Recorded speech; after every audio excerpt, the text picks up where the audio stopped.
همون که دوستان اشاره کردن مسئله دستگیر شده ها فقط ها فاجعه است. ما چنین چیزی رو قبل از انقلاب هم شاهد نبود، به این شکلش ما شاهد نبود. بنده میخوام اینجا بگم اون کسانی که این جنایت رو انجام میدن، همونطوری که جنایتکارانی قبل از انقلاب این کار رو انجام دادن، مردم اسمش رو به یاد داشتن و بعد از انقلاب اونها رو به سزای خودشون رسوندن، مردم از این چیزا نفهمیدن.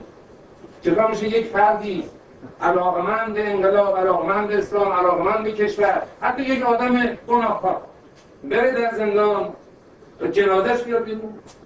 ما مگر پیرو حضرت امیر علیه السلام نیستیم؟ مگه توصیه‌هاشو در مورد ابن ملجم نشنیدیم؟ راجع به عدالت اسلامی مگر صحبت نکردیم؟ این قابل تحمله؟ چطور سران کشور ما فریاد نمیکشن، از این فاجعه ها گریه نمیکنن، نمیبینن، اینها لمس نمیکنن؟ اینا همه کشور رو سیاه میکنن، اینا دل همه ما رو سیاه میکنن. اگه راضی باشه، اگه ما سکوت بکنیم همه ما رو ویران میکنه و همه ما رو به جهنم میبره، ما همه ما رو به ویران میبره. بعضا خوشحالم که میبرم این اعتراض هست، این اعتراض نشان دهنده سلامت ملت ما. مردم راضی به جنایت نیستن، راضی به خرابی خوابگاه‌ها نیستن، راضی به این که یه آدم‌های مثلا جانی پیدا بشن به خونه‌های مردم حمله بکنن، ماشین‌های مردم بشکنن، راضی به این مسئله نیستن. خود همین عدم رضایت نشان زندگی ملت ماست. اگر کسانی که در دولت هستند و در حاکمیت هستند بدانند که یکی از بزرگترین نعمت‌هاست که مردم در ضد جنایت‌ها حالت مخالفت دارن، و باید اونها مدافع مردم باشن، در کنار مردم باشن، از حقوق مردم باید دفاع بکنن.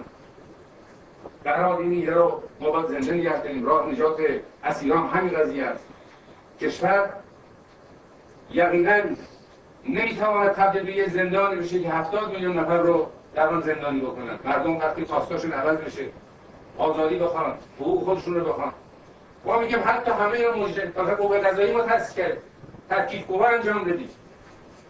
بنده یقین دارم که قوه قضاییه بسیار از این زندان‌ها حق داره از درش رد بشه، به سر بزن، اطلاعات بگیر، بدین سوال برای شما نقل بکنم. ما همین کلمه سر دوستان هم میگه که خب سایت ها را بندازید، در همین کلمه سردی که ما انتشار دارید بارها چه مصیبتی از نظر امکانات اینا ما این دوستان راه اندازی کردن، ما که در خدمتشون راه اندازی کردن.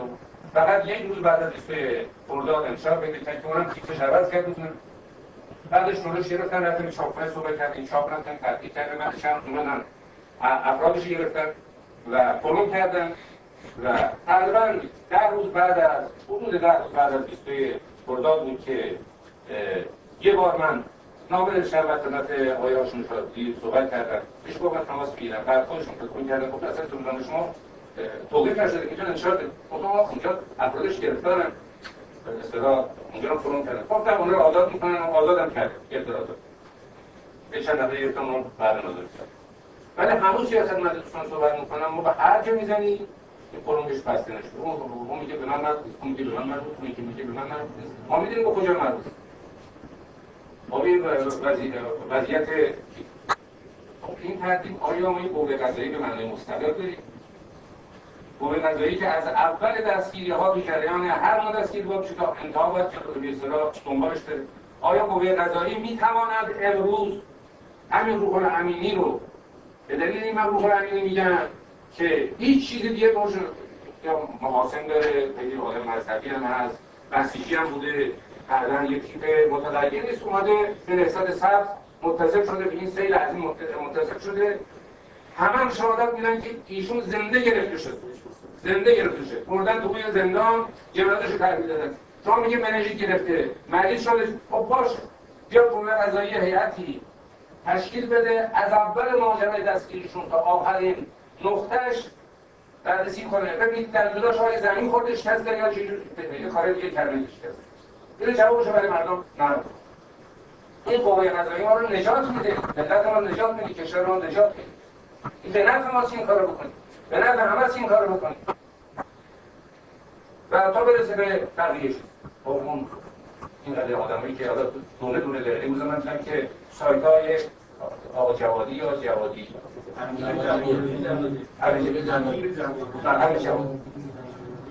ما مسلمانیم، ما بالاخره با هم یه تعهدی داریم، با هم یه گفتگویی داشتیم، حداقل جوانمردی این هست که برای کم کردن مصیبت مردم، دشواری مردم اینا کشتیم، اینجوری زهر چیدن، اذیت شدن، جنازه هاشون بدید، خانواده هاشون برسید، مشکلاتشون حل بکنید.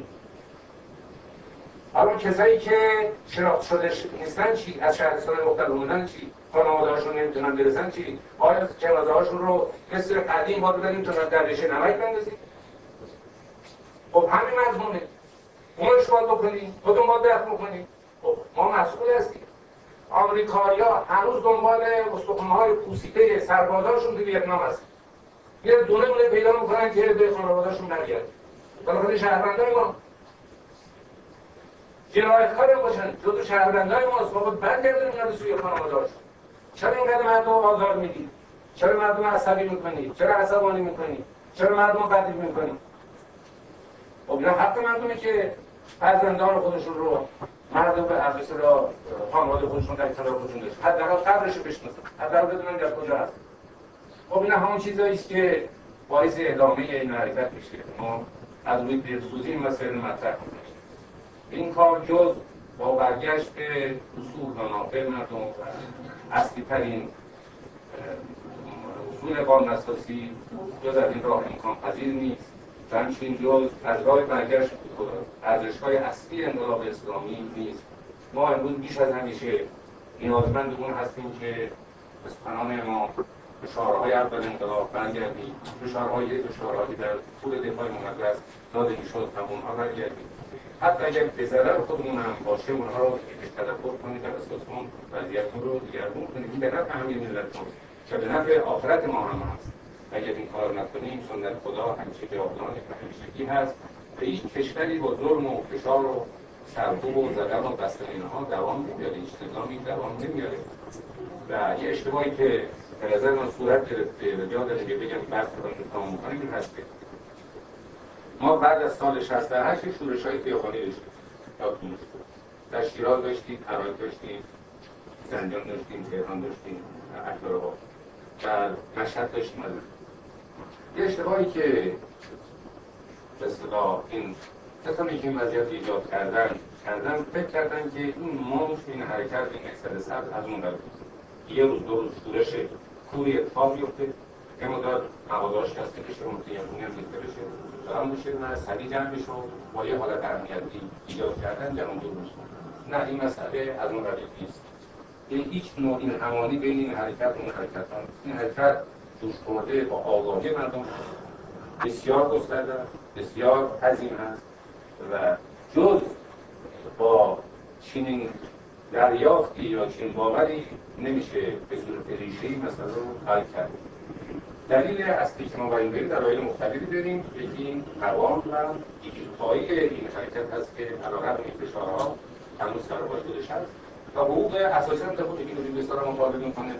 نمیگم من خوش خودش بکنم، نمیگم شیشه میخوام بشکنم، نمیخوام بگید که نمیدونم من باید میگم از راه مسابقات آمیز همین اجرای این حقوق هم رو که امضا کردن در یه میثاق ملی با هم جمع شدیم، اونم مهم از شما غیر از این چیزی نمیخوام. این رو باید به ما بدید تا مسئله بخوابه و این چیزیش که همه نظام ها باید ازش حمایت بکنن و از اون مسئله ازش استقبال بکنن و بخوان که این کار انجام بشه. در این حال دوستایی که کسانی که کار انجام میدن باید بدونن که مردم حافظه تاریخی دارن، حافظه جمعی دارن، مسئله فراموش نمیشه. اینجور نیست که اول 2 ماه پیش 3 ماه پیش 18 تیر رو اون جنایت ها صورت گرفت، آخر با یه دونه بیشتراش مسئله حل کردن، به نظر اون وقتی 10 سال دیگه تموم شده، خب زنده شده. اون موقع میتونه از بین بره که کامل جهت رد بشه، پلیس هم در ارزش‌ها برگشته.